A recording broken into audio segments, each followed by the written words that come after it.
Hausawa suka ce duniya makwantar rikici. A kowace masana'anta ba a rasa us da kace na ce. Ita ma Kannywood kamar kowace masana'anta ga wata sabuwar dambarwa da ke shirin kunno kai. Mutane sun fara cece-kuce akan wai shin Ado Isa Gwanja da Nafisa Abdullahi soyayya suke? Me ya faru har ya janyo wannan tsegumin?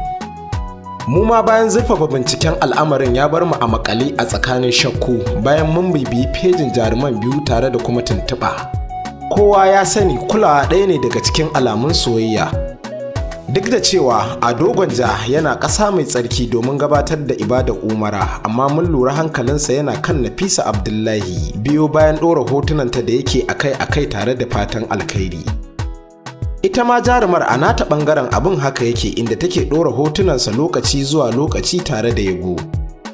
Ko da muka tuntuɓi tauraron mawaƙin ta na'urar sadarwa sai ka da baki yake cewa wannan abu ne na sirri. Ita ma ta hannun 'yar kwalisar jarumar ita ma ta ɓara, inda ta ce Ado Gwanja kamar ɗan uwa ne a gare ta, babu soyayya a tsakaninsu, amma in akwai wani abu ko makamancin haka ƙila a iya ji nan gaba. To dai ma ji gani wai an binne tsohuwa da ranta. Kasance da Albarka TV, ka danna subscribe gami da danna ƙararrawar da ke hannun damanka. Albarka TV, duniya a tafin hannunka.